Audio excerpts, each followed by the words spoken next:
We're live now on YouTube, blah, blah, blah. Jay, can you send Scott an invite? It said, didn't it say you invited him? I think I did, but I'm surprised he's not on yet. Yeah, we're all shocked by this. Yes, not that his computer tends to go out every 5 minutes. Let me go adjust the rabbit ears on my Wi-Fi.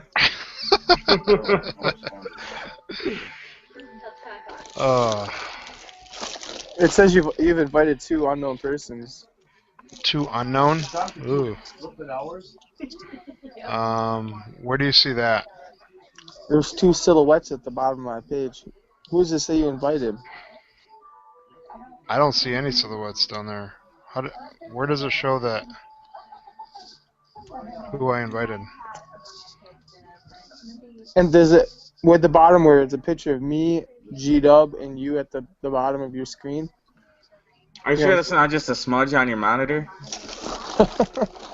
Some Cheetos or whatever you're munching? Cheez-Its. Oh, Cheez-Its. I only have the 3 pictures of us. Oh, that's fine.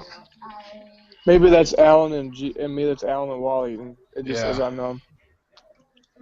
All right. So how was the Munger Fest or the Potato Fest? Good. I got a full case of the Munger. Full case of the Munger. Does the Munger beer tent turn into like the St. John's tent where there's just free beer everywhere and everybody starts to scatter but us drunks? They real troopers. Everybody just hands their tickets to the drunks on the way out. Here use these. You look like you need more beer. Yeah. Welcome, Scott. He's back. He's back. We figure we need somebody intelligent to talk to. Yeah, I'm not seeing that. Look who stepped up. Oh, who's this? Carrie, your boyfriend just posted your kid on YouTube.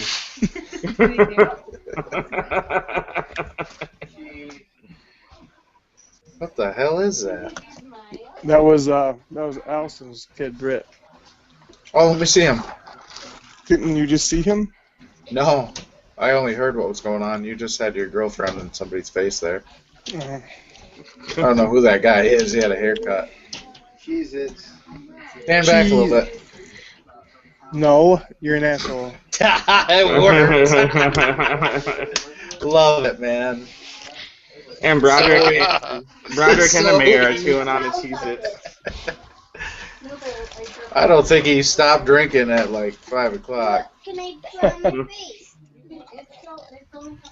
Hey, let's see that kid again. He's cute. Yeah, adorable.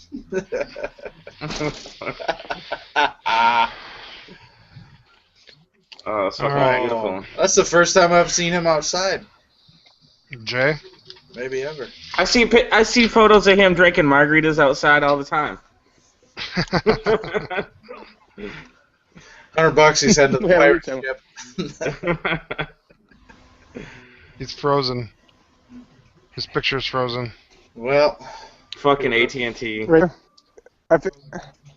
You're losing? Oh, he lost him. He got man. too far from his Wi-Fi. Dang it. Did you get too far from your Wi-Fi, Jay? Hey, let's see that nephew of yours again. Ma'am. You got too far from your Wi-Fi. Not that you like. I'm so glad this is directly posted to YouTube so people can see all the insane moments of our show. Right. He's walking around the neighborhood. Yeah, he's drunk still. We're just getting these weird pictures from him. Jesus. All right. At least he can shave his face. It's like terrible.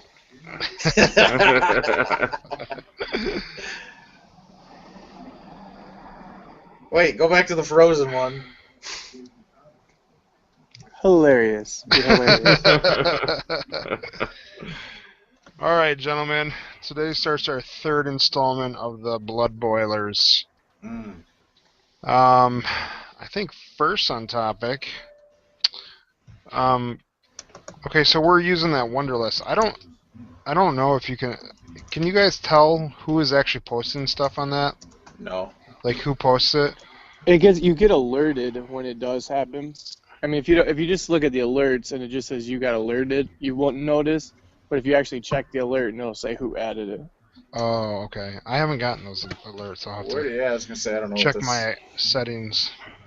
All right. Well, the first thing up there is senators really don't know, or excuse me, senators really don't want you to know how they are reforming taxes. Who put that up? I barely create an account, so. I didn't do it. I think Jay did. Yeah, that Jay, sounds was that you? exactly like something I would put on there. Well, Uh, it had nothing to do with tits and ass, so it couldn't have been the kid. That's true. Unless Wally, it's in fact strip clubs. Wally, you probably posted it when you're drunk. What did you mean by it? You must tap in your inner drunkenness and tell us. Well, since I didn't post it, I don't know, but I think they're getting free stipends for like what are those called?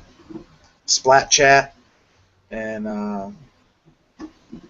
you know the shit that politicians put their face out there and then they make up crazy names, take pictures of the penises and Twitter? the girls. Yeah, I think. Yeah, right. Well, that's the NBA.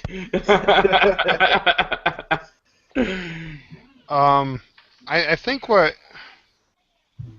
I didn't put this up there. At least I don't remember putting it up there. But the thing that I'm wondering is if it meant something along the lines of they're writing bills that are so damn long that no one's reading them, and they're hiding stuff in these bills or they're trying to hide stuff in these bills anyways that are some kind of tax reforms here and there.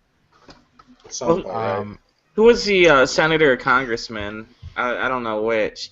That put in the stipulation on some bill that we couldn't even consider like cutting out genetically modified foods.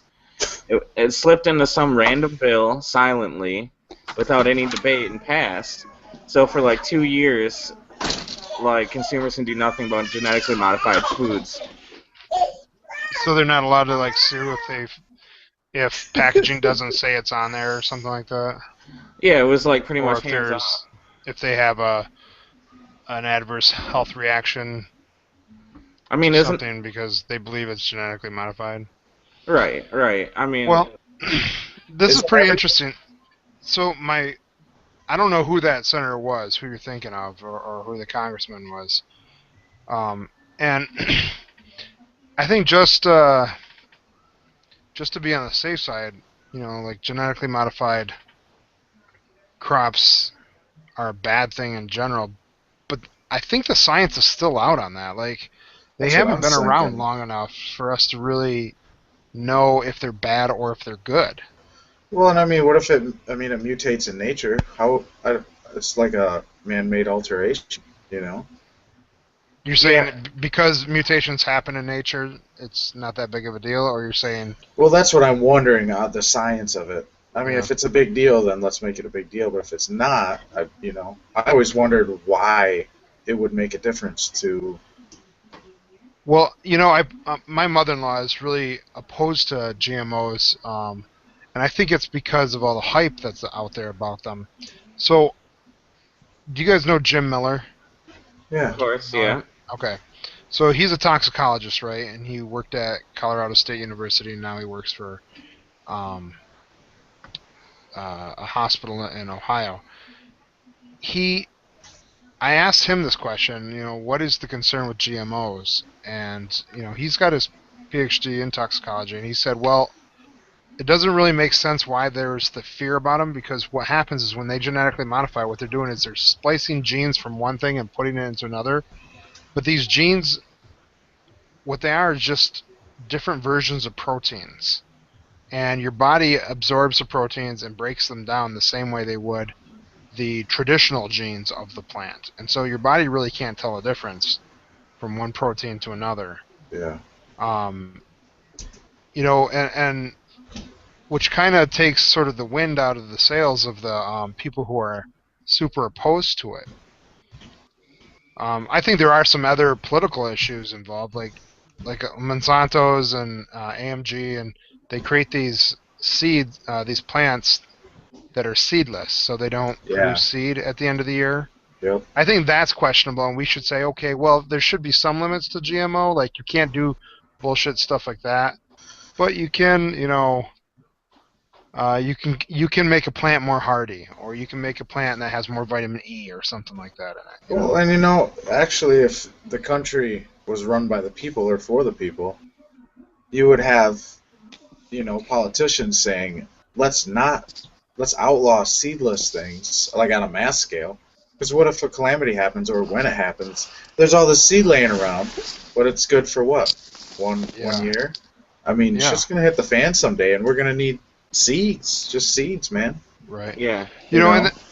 And Scott, that's a really good point, and it's about our politicians being accountable to the people and saying, okay, people, what do you want? Not Monsanto's what do you want, but people, what do you want? And listening to us. And if we are upset about it, he says, okay, a politician would say, okay, well, obviously we need further research before we implement. We won't outrightly ban them, but we're going to fund research that figures out, or help these companies do research that helps figure out long-term effects if there are any. Yeah. But everyone's in Monsanto's pocket, and I wish I was. Yeah, me too. Well, one question though, GMOs might turn out to be a good thing. I mean, who knows? Might someday help world hunger in some way, but I'm sure they already have. But on the other hand, don't people have a right to know where their food came from? I think there needs to be more labels on packaging, and if they're not, I'm not saying they're dangerous, but people should have a right to know, and people in California were fighting for the right to know, and Monsanto just fund a bunch of groups to crush the legislation, Are they that scared of the information? Are they just worried that labeling it will put a bad name on it, or do they fucking know something? I tend to trust Jimmy Miller. He knows a lot more about toxicology than I do. But I still think we should know where our food's coming from. Yeah, and his argument wasn't that we should just blindly accept GMOs, because he's a scientist. He doesn't blindly accept anything, He peer reviews it. He goes through the scientific method and makes decisions based off that. But I totally agree that we need transparency in what we're being fed. And then we can have a voice about whether we want it or not, and we can at least have our voice with our wallet. Well, and the question was brought up. Do people have a right to know? I mean, nowadays we don't have a right to a hell of a lot of things that we used to. Why? Just because they, like the rights are given from the government. We're born with these things, Yeah. Well, that's a good point, Scott, because I think we're so complacent nowadays. American society is so complacent and so willing to just accept whatever the government says that we don't have the rights. We've given up these rights by our complacency. And I think we should have the rights, but I think we've given them up because we're, to be honest with you, of the four of us, what's the last election you guys voted in? Wherever the last one was. Okay. G-Dub? Yeah, the most recent presidential election was last time I voted. All right. Jay, I think I drove you to the election box. So. I think his phone's in his pocket. Oh, yeah.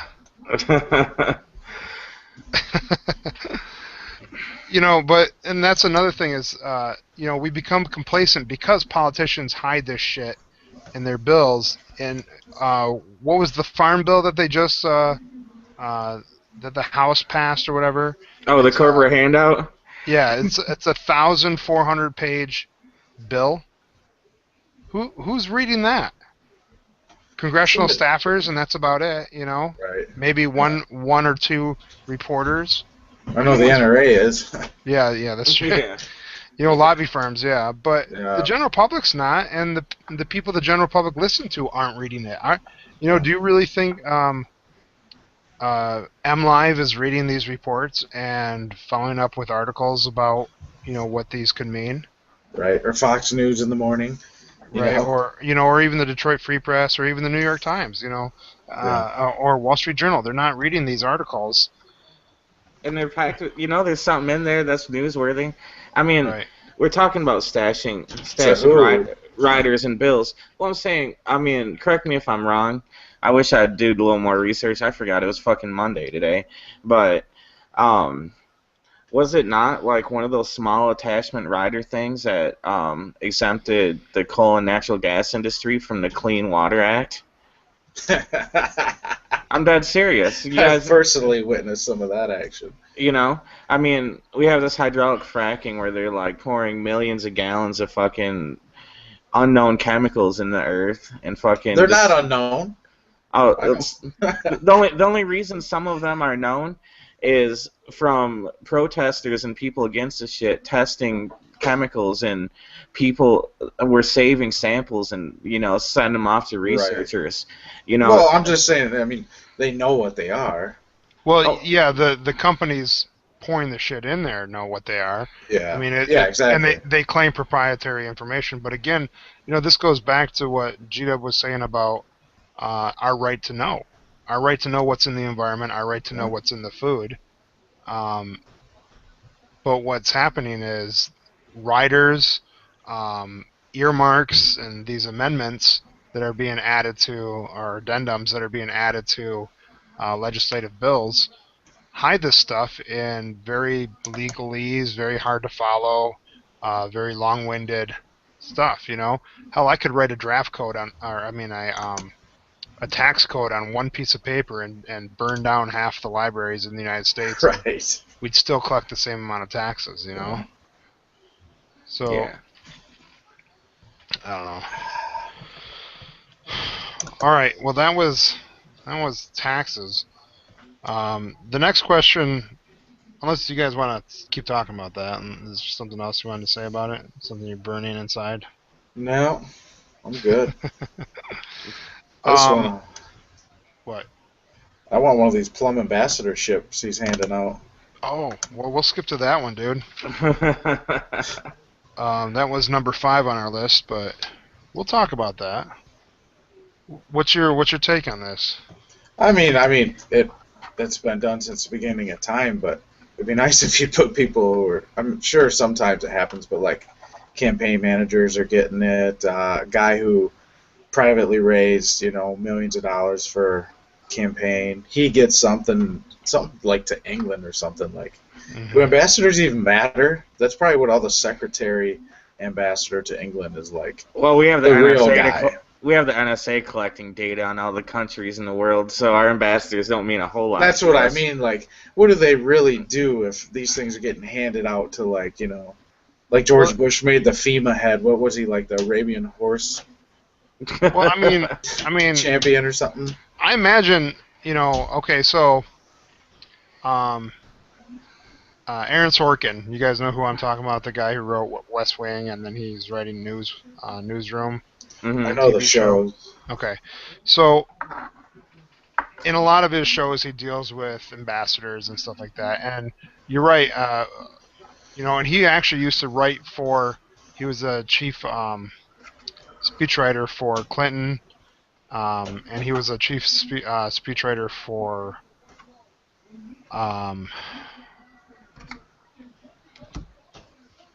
I think Bush Senior. So he actually has been on both sides of the aisle. Huh. Anyways, I bet he has. Yeah. He mentions that, or what he always shows to be the ambassador characters is that they're pretty much just a simple mouthpiece for the president. And we could get a monkey to do that. I mean, we could get anybody to do that, just to go up there and just repeat exactly what the president told him to say. Right. And that's the diplomatic skill set that some of these ambassadors have. Now, you know, I mean, the fact is that these guys are friends of the president and whatnot. But I don't know. I don't have a problem with it in the sense that I imagine a lot of the president's friends are people who are heavily invested in international affairs to begin with. Are people who probably have law degrees, maybe even international law degrees. I doubt it, man. I really do. You think so? I mean, these guys are. Some of them are. Some of them are probably businessmen. intelligent. Some of them are politicians themselves, former politicians that No, some have of them gotten are into good for lobbying sure. and whatnot. I'm just saying, I mean, our first ambassador to France was Ben Franklin and Thomas Jefferson. Yeah. What about Germany? Can't we have the most? Let's have Trump or some capitalist monster. Somebody who made billions of dollars, but some business. That's what we need is guy more billionaires in fucking politics. Yeah. But I mean, because they're a huge economy, we're a huge economy. I mean, there should be actual intelligent conversation at every level of that country, and I guarantee the ambassador's probably retarded. He's probably Stephen Hawking's son or something. Well, I mean, the other thing is, though, I mean, yeah, a lot of people want to be ambassadors, but how many really highly qualified people want that position? Because if you think about it, it's kind of like being vice president. What does the fucking vice president do? He doesn't do shit. He might advise the president. He might sit in on some bills in Congress and be the tie-breaking vote. But, man, I'd be drunk all the time. But seriously, okay, you get... How is that different from now? Well, I'm just not getting paid. Wouldn't be looking at you four fuckers. Yeah. We better but you know what I mean? I mean, if you're the ambassador of some pissant fucking island country, what is your job really? You sit in your fucking office. You're right. You probably fucking drink drinks and try and bang your secretary or something. There's nothing to fucking do. Yeah, I don't need to leave the country to do that. And if you have political ambitions, you really want to go off to Burma or Azerbaijan or some bullshit country and be completely separated from what you're really trying to do? Well, those shit-ass assignments like that, those are people who go up through the civil servants process of ambassadorships. The plush ones like England and France and Germany and and Canada, those plush ones, those are his friends. The ones where he needs true people with diplomatic skills, Russia and China, those are Libya. Well, yeah. No, but I mean, that is a shit assignment, but it is the guy they sent over there was someone who came up through the ranks of, he was, started in the State Department as a Foreign Service officer, and then he worked his way all the way up to, where he was. That's what I mean. But then you got what are you sitting there having a cigarette with, Barack Obama in a Chicago lounge room, and he's like, "I tell you what, you make $5 million for me, I'll give you the ambassadorship to England." Yeah, but what does England matter? Are you serious? I mean, no, I don't really they're care. friends. They're friends with us. The trade is easy. We may or may not every now and then have problems with they're importing too much iron ore or too much steel or something like that. And it's not about that. It's just another example of complete cronyism. Government. Yeah, I mean it's so blatant. It's just what? It's right there. Fox News. Oh, look at this guy. He's so and so to President Barack Obama. Now he's the ambassador to England. Ha ha. Wow. That guy's getting paid a lot of money. Screw this shit. That's ridiculous. Yeah, I just think. I know it doesn't matter. Situation, it probably doesn't matter, but yeah. Well, where they're being assigned, where the friends are being assigned, are not areas that we're gonna ever need. Ambassador is crucial. Yeah, where we ever need diplomatic skills. Yeah. Where the professional diplomats are going. Those two guys are. I just want to make sure the one that's going to MI5 Russia, the one that's CIA. going to China, the one that's going to India, the Middle East, Saudi Arabia. Well, we're going there for sanctuary. Well, yeah, but I want those diplomats to be the premier diplomats. The areas that could threaten us. And that's cool. But I mean, that even happens internally though here in the States. I mean, there's a lot of positions like look at how I'll remember when Katrina hit and George Bush had assigned Scott Brown, I think was his name, to be the director of No, FEMA. that was the Massachusetts guy who got in. Scott No, Brown is. well, But, I think his the last name guy, was Brown, but the guy you're talking about, yeah, maybe yeah, it was. before but- that he had been in charge of the American Equestrian Association. Or Right, something that's like what I that. was saying earlier, the Arab horse or something. Yeah. Yeah. You know, so we even have domestic positions that are like this, you know, Right. and we just have to, you know, now we take FEMA a lot more seriously because we realize what a fucking Well, you know what's messed up bullshit situation is that was. people expect like the government to come save them. Are you joking? Get off your ass and fucking get out of town, you idiot. You know? Well- Don't care if you're drowning on your roof. We'll save the gas. Well, but I mean, come on, Scott. The part of the problem was Mayor Nagin down there. He didn't have the buses lined up like he was supposed to. Right. You know, and so the evacuation, like even the government wasn't following their own evacuation rules. And if you're told, okay, Scott, Traverse City area is flooding, you need to get to this rendezvous point to get on a bus to be shipped out of this area, and there's no buses there when you show up to it, whose fault is that? Is that yours for not getting out of the area, or is it whoever's supposed to put those buses there? It's both. I mean, you can't put it all on the buses because they didn't get there. Like, Well, what are you supposed to do? that's Walk? not tr- well, if you can't make it, you're screwed. It's a bad choice. You know, maybe you should have not trusted in the buses to show up. If you're waiting for the government bus to show up so you can get out of town, good luck, you know. I think I totally understand some people can't. There's an old woman with oxygen who is alone and probably can't get out of town. The buses are her only hope. Well, see you later, you know. Well, I mean, we save people from being stupid all the time. The whole reason we have seatbelt laws and motorcycle helmet laws. What's the difference? Well, Gary, we don't have those here, so we're not saving too many. But I mean, Personally, if somebody's not smart enough to protect themselves, we should let them drown. Is that what you're saying? no, I'm just saying you can't blame the government. They're supposed to help, but like it's up to you. I mean, you're screwed. You and your family, personally, your family needs to get you or take you out. Like, all these people are upset. Oh, you didn't save all these people. Well, let them get out themselves. If they can't, then I guess, you know, hopefully the buses show up, and when they don't, can't be too angry, can you? Well, I mean, but the problem though is that the government promised the buses would be there, and they promised that there would be an evacuation plan, and the government dropped the ball on the promise that they made. Why would I make plans to charter a bus or to charter a boat to get out of here if the government has just told me, hey, we're going to have buses at this rendezvous point, just show up to this rendezvous point and you'll be fine. well, if your I show life up, isn't and then if your there's life nothing isn't there. balanced, you might want to have a plan B, not for bus, you know.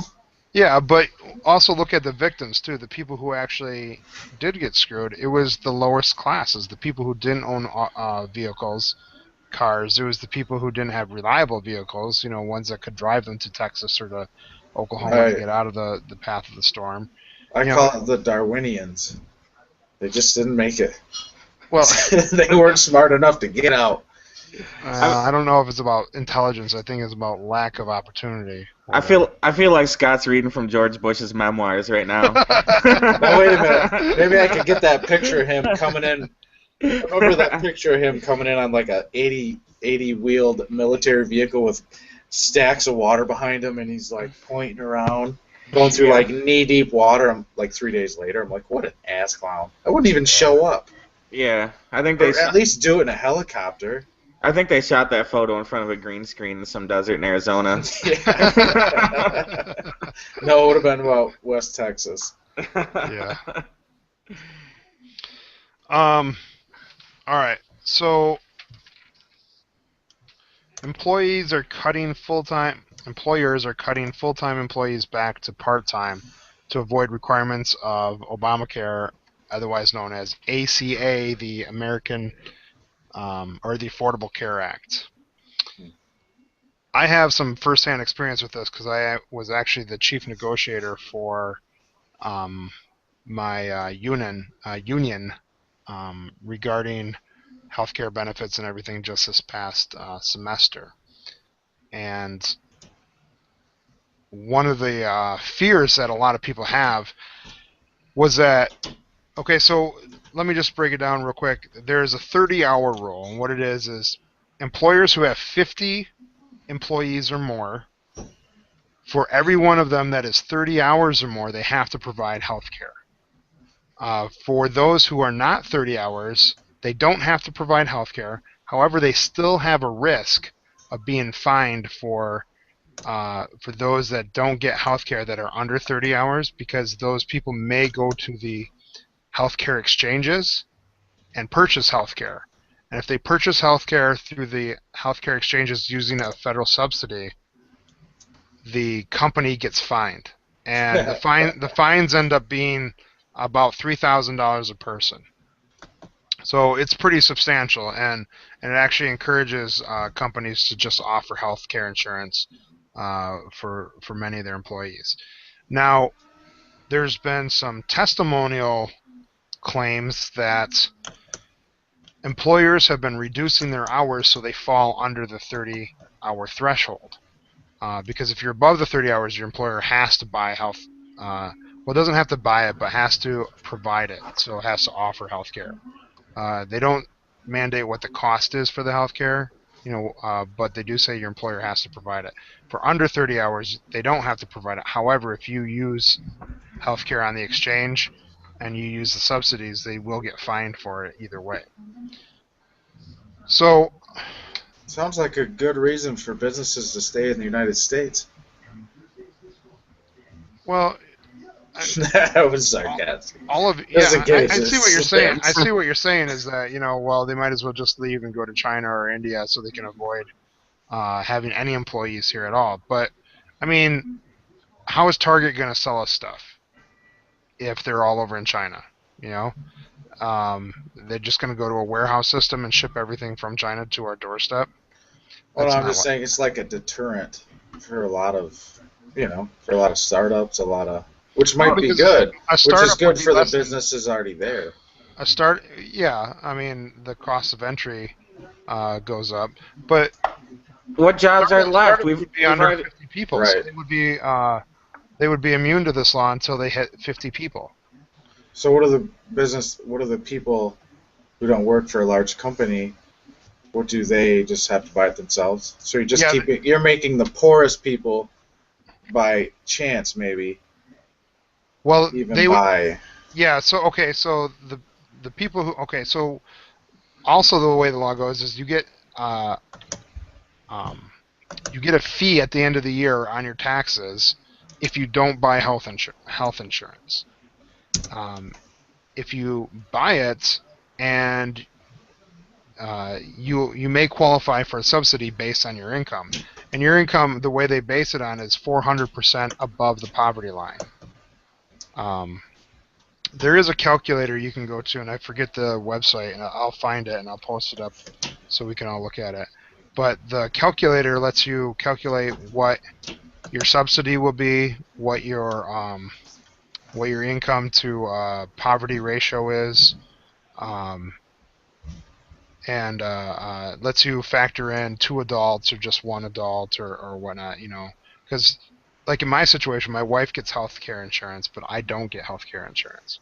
And her employer doesn't provide it to the spouse; it only provides it to the employee. So we would only have to buy health care for one person, me.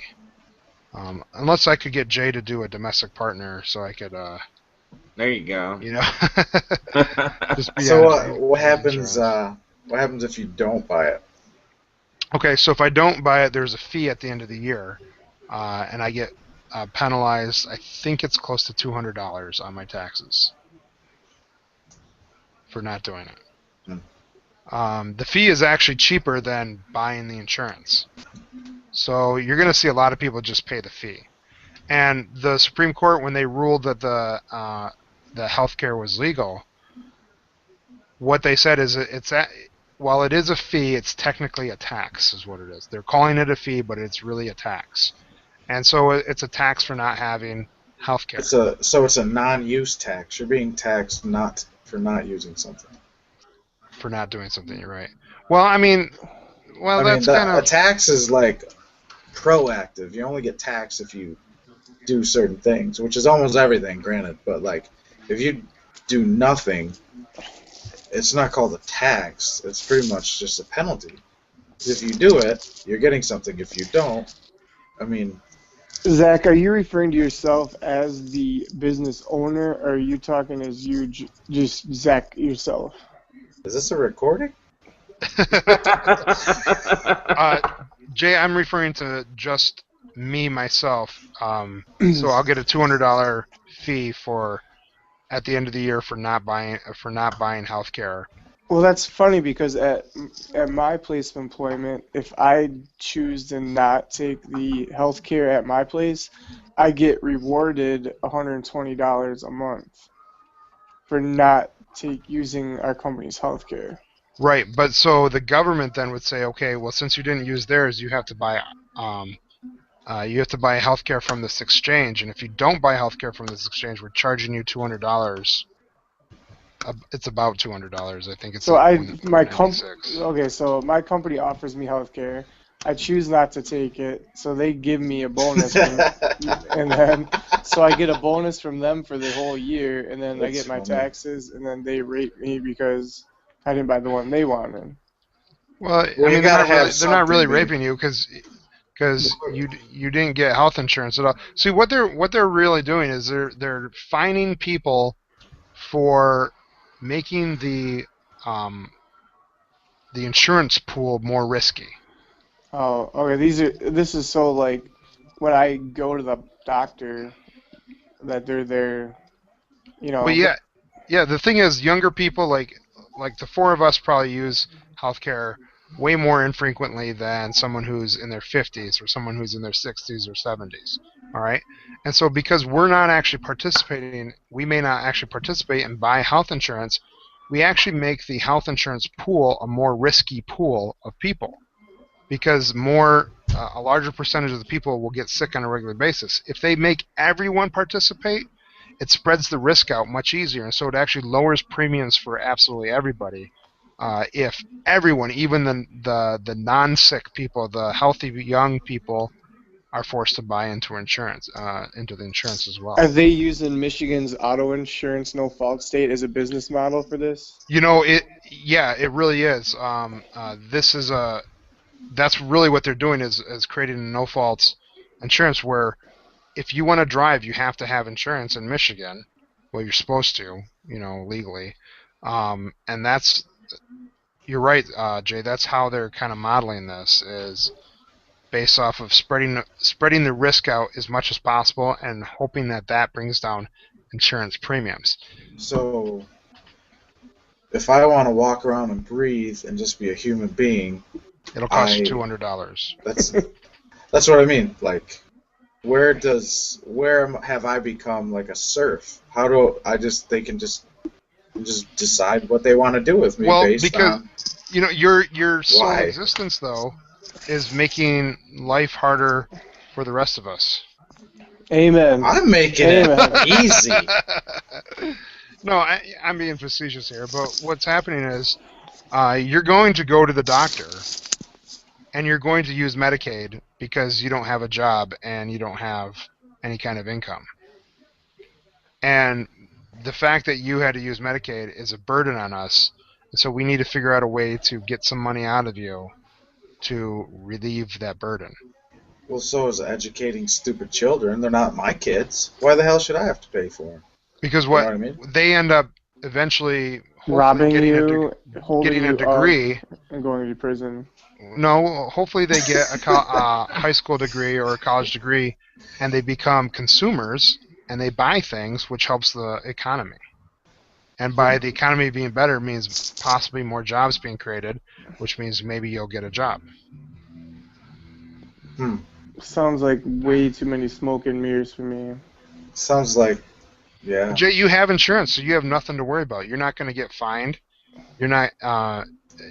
Nothing will happen to you whatsoever. You'll have no Alright. difference. Should I you have start it- going to the doctor then, just to be like, fuck it, man, I got it. I might as well use it. Yeah, you might as well. You're paying because you are paying premiums on it out of your paycheck. You might as well use it. There's no reason why you're not using it. hmm Go get yourself some Get Hards or something. There you go. Is that the street name for it? Oh man. Oh, I apologize to any of Zach's students Hey, that might be listening. Hey, have you guys played the card game Cards Against Humanity? No. Unbelievable. Greatest game I've ever played. I know what Anyway. you're talking about. It's incredible. I digress. Anyway.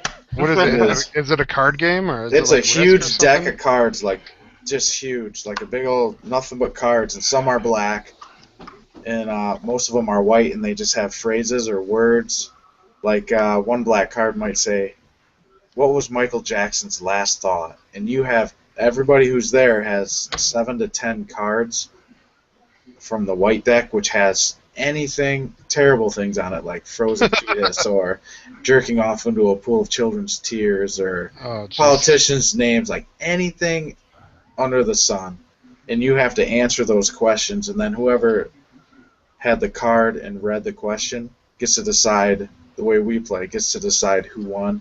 Oh, Whoever that's has like the most- apples to apples. That sounds But- almost identical. but to apples evil. to apples. Yeah, but Yes. evil apples to apples. Yeah, Yeah, Good stuff. Good stuff. yeah. yeah. So, Wally, do you have health insurance? Not anymore, no. All right. Well, you'll be required to purchase it on the exchange then. Well, he's eligible for That's what I'm Medicare wondering right about. now. I just wonder. Well, he may be. I mean, it depends on what his income is. You don't have one right now, right? He's working at the cherry farm. Yeah, but I don't know if you want to talk about it on YouTube, but I mean, do you get a paycheck or you get paid under the table? I think he froze. Or he just doesn't want to answer one and two. He'd probably be smart not to, but He's pleading the Fifth Amendment that he used to have. if the migrant workers can't afford health insurance, then we're all fucked, right? Right. Yeah. I'm gonna need a wheelbarrow to pay for my head of lettuce. Wally, you get, GW, you get health insurance, right? As a Yeah, teacher? yeah, of course. Yeah, that's good. So, I think his computer froze up. Should we wait for him to come back, or? I don't know. Just Because I know he wants to talk about this subject. It's the activist who was arrested for loading a shotgun in Washington D.C. I don't know, but this healthcare bill, man, I'm all for more healthcare reform, but I just really love to see a single payer system in this country, you know? Like what Canada has. Yeah, exactly. I You mean, know, I never understood why the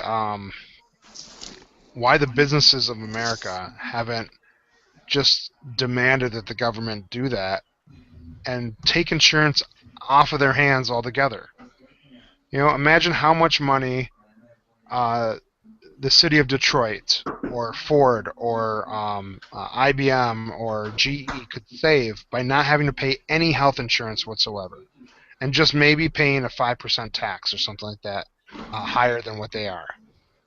And then they wouldn't have to think about it. They wouldn't have to try to shop around for plans.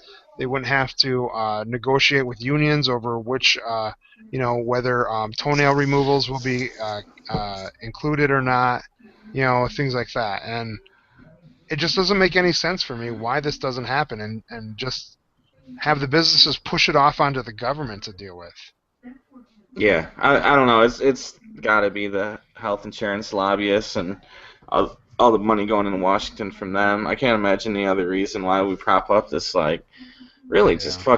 fucking evil way of making money. You know, the whole way you make money as a health insurance company is by denying your members access Healthcare, to right? healthcare. You know. Yeah. You know, that goes with the same notion as, okay, we shouldn't be profiting off of sick people, and we shouldn't be profiting off of people who want to get an education. You know, those two things just seem like no-brainers about things we should not be profiting off of. Yeah, exactly. But you know, the capitalists and the profiteers of America, the profiteer party, the Republican Party, is very pro this. I feel bad talking shit about the conservatives with Wally not around. He's not here to defend them. But do you think? Oh, should I re-invite him? You think? Yes. No, it should work. He should just be able to, because you got back on, Jay, when you fell off. So Right. I'll invite him one more time. Just see if that's. Um. So, Gita, what do you think about this guy that activist who loaded his shotgun in downtown Washington D.C.? Do you know about that? No, I don't. So there's this gun rights activist who is very upset about the potential gun restrictions or gun regulations that may occur. And Maker. I mean, there hasn't been any changes even after Sandy Hook, you know. But so he threatened to have a march on July 4th in Washington D.C. with him and all his buddies carrying loaded guns without concealed weapon permits and without licenses and stuff like that. Just go out and do it. And he recorded it, and it was off the radar, like police weren't paying attention or whatever, and he did it. They had this little march.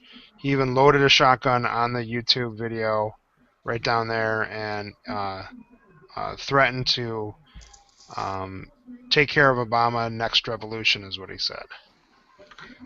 Sounds like he's killing his own point. Yeah. I mean, does that really? Hey, I like that guy, and I think we should all be able to march around Washington with guns. That guy, no one said that. You know. Well, except for him and his 7 buddies or whatever. Yeah. When is the last time there's been any gun control legislation? The assault weapon ban that just expired? That was the last significant gun legislation that I can think of. The Brady Bill. Which was before that, but yeah, that was pretty significant, but it didn't pass. Correct me if I'm wrong. No, it didn't pass, and that's why it's called a Brady Bill and not the Brady Law. Yeah, and that's why we still buy handguns. Right, that's true. It's you know, this is. I made this point earlier this week to someone on Facebook, and We're all intelligent man to this place. our police force is becoming far more militarized, and you know they're all hopped up on steroids, and they're busting down doors and shooting just the first person they see without even saying get on the floor or anything like that. And I mean, it's just our police force is really just an extension of our military now. Do you really believe a single handgun is going to be able to stop you or protect you from these armored tanks that the police force have? And this is just the police. I'm not talking about the military turning inwards domestically into the country and rolling up and down the streets. I'm talking about just what the police have. When they went after the Boston bombers, they shut down an entire section of Boston under martial law for about 24 hours, looking for them. And do you really think a person or even like a whole neighborhood with handguns would be able to fight off all these cops with assault weapons and grenades and flash bombs and aerial drones and things like this. And I think the argument that we need to be armed to defend ourselves from tyranny is BS. We cannot arm ourselves well enough to actually fight off the American military or even the American police force. Right. Well, what's funny about these gun nuts going crazy over gun legislation that hasn't happened and will never happen? I mean, look at how many people were for closing loopholes at gun shows and having some sort of national registry. 87% of the population is in favor of that, and Congress won't pass it. Yeah. I mean, that pretty much shows you that nothing meaningful is ever going to happen unless people really take it up. Well, what needs to happen is there has, and this is really sad to say, but there needs to be almost a series of really bad situations that keep it in the limelight. See, what happened is Sandy Hook happened.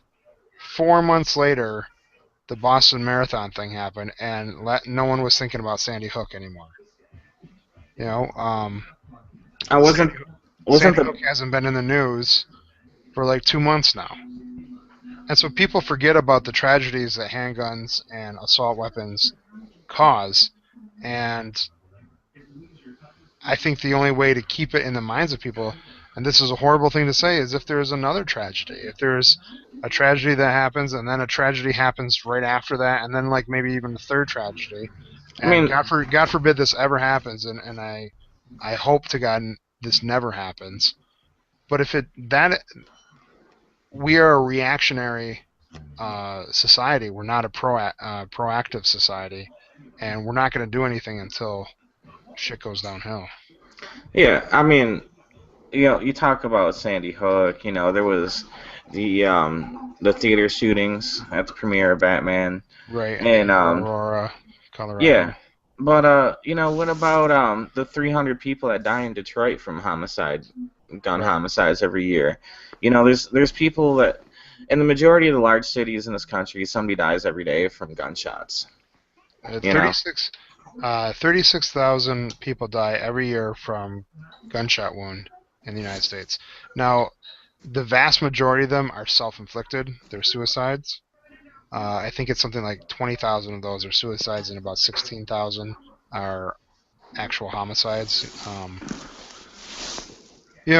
But these, the people are using handguns to kill themselves. Yeah, some use shotguns, but the majority are handguns. If we got rid of handguns and if we got rid of assault weapons, it's much harder to hide shotguns and long rifles in your backpack when you go to school, Right. And in Canada, guns are not illegal. They're allowed to have rifles and shotguns. Why? Because that's what you use for hunting. And that's what we originally have guns for, is to better hunt, not to really defend tyranny, or to defend against tyranny. And we're not going to be able to. The military and the police force are too well armored nowadays that we will never be able to defend against that. Look at Syria. I mean, Syria is a very weak country. It's a very small country. It's the size of Ohio. They're having such a problem there. Their civilian population, their rebels, have been fighting for almost 2.5 years now, with no success. And Syria is not even a well-armed military, or even a well-disciplined military. There is no way the people of the United States will ever be able to rise up and overthrow our police force and our military. The only success we have is if we diplomatically convince the military not to attack, not to use the weapons internally. And if we can diplomatically encourage the police to do the right thing. That's the only way we're going to win. We're not going to win with guns. We're going to win with words. I mean, technically we live in a democracy. I think or I should say a republic, really. And you don't need a gun to change the political landscape. You just need a voice and to show up and fucking vote, I mean, yeah. The number one problem with politicians is a complacency of the public. Yeah. When Okay, so Bush Senior, Ross Perot, and Bill Clinton, when the three of them were running against each other, Bill Clinton won the vote, but he only won with 39% of the vote. So if we think about it, of the registered voters, only 50% turned out. So he was only 39% of 50% of registered voters. Now, mind you, this is not 18-year-olds. These are just registered voters. So he was pretty much elected by. 19% of the population. Well. If he won 39, but only half the people voted. I don't know. My math is fuzzy. Well, that's assuming that the number of registered voters equals the total number of adults in the United States, which I think only 50% of all adults in the United States are registered voters. Of registered voters, only 50% turned out to actually vote. So that's 25% of the adult population in the United States, and then 39% of those voted for Bill Clinton. So around 15% of the population, maybe 20% of the population, is actually voting for, is coming out to vote for presidents, and whatnot. So it's a big mess, and apathy and complacency is what's really killing the United States. Hell, Brazil had a giant 200,000 student protest in Sao Paulo because they wanted to raise bus fares. There's more people in Germany protesting the NSA than there is in America. Oh, I know. There's huge protests in Germany over the NSA spying leaks, but nothing here, really. Yeah. All right. The last thing that it looks like, well, there's let me see. 7 guys Obama considers enemy of the state. Are they heroes or are they enemies? These are all. I really wanted to talk with Al when he was on the show about this, because he was really interested in the whistleblowers and people who are whistleblowing state secrets and things like this. Are they heroes or whatnot? I know we've talked about Snowden in the past, but people like Bradley Manning and some of these other guys who have all been prosecuted and whatnot. I don't know. Did you want to talk about that at all, or do you want to move on? What did Bradley Manning really release that was so important? He released all the internal communications between ambassadors and the Secretary of State. So all the private conversations ambassadors and the Secretary of State were having. And these private conversations are they're little reports about what's going on in the country and maybe ways that we can influence things in the country. So the Secretary of State will reply, "That's good to hear that the Workers' Party is protesting this. Send people out there to keep to help keep the protests going," or something like that. And so all this this chatter between Secretary of State and the ambassadors, and in a few of the situations we called out some of the presidents and we said this president has a weak spine, won't is likely to fold under pressure, blah blah blah, stuff like that. And they were really offended by this. One of the biggest things that was released was in Afghanistan. There was video of a helicopter that shot at civilians, and they were clearly civilians. I do recall seeing that. And there were people just trying to hide from the helicopters, and the helicopter claimed that one of them looked like they were holding a bazooka, and it ended up being a large telephoto camera lens, is what it ended up being. And so he released the video of that, which caused a lot of frustration amongst Afghanis and possibly risked some soldiers' lives in Afghanistan because it renewed efforts of the Taliban and the Al Qaeda to continue to fight the Americans. Oh, and I had forgotten about the ambassadorship. Obviously, I found the story when I was first breaking. I do remember the helicopter thing, and my first thought was, how many Afghanis don't know the United States is slaughtering their civilians? How many of them don't have a cousin, aunt, uncle that's been blown to bits by a cluster bomb? Yeah, I mean, the Amnesty International and the American Red Cross, they put the figures of civilian casualties, civilian, not militant casualties, but civilian casualties in Afghanistan and Iraq, both countries, at about 200,000 people. That'd be the same thing as if we came in and wiped out all of Grand Rapids. Killed everyone in Grand Rapids. That's a pretty big deal. That's a Yeah. lot of people. Yeah, but It's, that's over the last like 9 years, isn't it? That ain't so bad.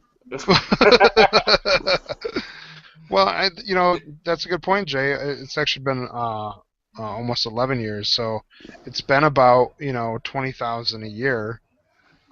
Spread over 20,000 spread over the course of a year is about the number of of people killed by handguns here in the United States. So we've actually killed more of our own people with handguns here in the United States than we've killed Afghanis and Iraqis. That's also 9/11 times 100. Yeah. Right. So. I remember, and not all that long ago, it was an informal survey. Obviously, they don't have real good census in Afghanistan, but somebody took a survey of people in Kabul. It asked them if they knew about the events in 9/11. Only I think it was 16% of the people they polled knew anything about 9/11. Most Afghanis, all they know is that there's Americans and they're here and they're invading our country with guns, Mm-hmm. And so obviously they have a tendency to fight back. I mean, it's nothing that we wouldn't do if we were being invaded, and especially under the circumstances of not knowing the circumstances. Yeah. Well, and then we even have to look at it too when we actually count the number of people fighting the United States, actively engaged in fighting the United States, or terrorists is what we like to call them. That ends up being something only like 0.0000001% of the entire world's population. Yet we've come to ethnocentrically believe that everyone in the Middle East is a terrorist. And I don't know. I just think there's some problems with this, but yeah, it's our apathy, our ignorance, our complacency that's leading to the demise of the United States as we know it. And that really boils my blood. That boils your blood, Jay. That's a blood boiler. Yeah, that's a blood boiler. That is a blood boiler.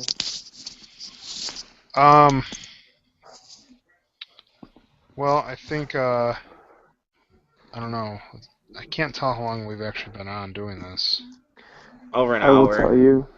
Over an hour, you can tell. 59 minutes, 15 seconds. 59. That's pretty good. Well, I guess the last thing that we have on our list to talk about, unless you want to go, Jay, is that what you want to do? Well, I'm just saying we should wrap it up. I mean, it's an hour. Save the topic. Yeah, that's a good point. Well, then what we'll start with next week is, and I think Scott put this up, states seek to nullify Obama's plans. And just real quickly, the Common Core education standards, and then which GW you probably know quite a bit about. Yeah, I can definitely contribute to that conversation. And then also Obamacare and how they're trying to prevent any expansion of Medicaid or anything like that. So. Wow, if that sounds like a cliffhanger, I'm going to tune in next week, Zach. Yeah. Well, that's all the time we have for this week. Too bad. That's terrible. Any final words, Jay? No, man. Great stuff again, guys. This is good stuff. We're not going to do our 60 seconds Oh, we where should. we We pro should. Jay. Let's, I've been actually the last 49 minutes and 15 seconds. I've been pretty ignorant, so we can save that segment for. Well, next time. we could do a real quick one, and I have something off the top of my head. Oh, okay. I wasn't All really right. trying to get off. Jay, in North Carolina, the governor has passed a very expansive abortion regulation laws that limit the scope of abortion in that state. Tell us what you think about this. I find that hard to believe, considering that North Carolina is probably the leading candidate of incestual pregnancies. So you would think they would be up on allowing abortions to happen right up till and including birth. Up to the day before and the day of. Well, ma'am, you're going to give birth today. Nope, I'm gonna abort it right now. Ooh, right up or to including prom. That's a great question for Jay, someone who should have children all over the state of Michigan. Yeah. Hey, man, you can't test my blood. I haven't got the envelope to go on the Maury show yet. Oh, dude, what if there was a little Jay out there? That would change things dramatically. Jay would have to move out. Maybe his address. Yeah. I don't know where he went. He was talking about someplace in Canada. I'm not. Yeah.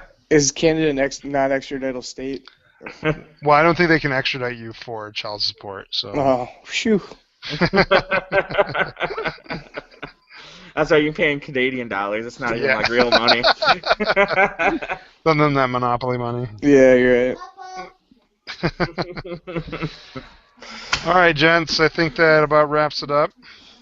All right, man. Sounds good. Same bat time for me, man. I'll talk to you guys later. All right, Good night. take it easy, Jay. Later. G-Dub, you have a good night, and I will have Al try to do his magic with this. Cool. Maybe I'll actually remember my password for Wunderlist and contribute some content for once, too. That would be nice. You just make up a whole new, just be like G-Dub 2, you know? Yeah. All right, man. All right, see you later.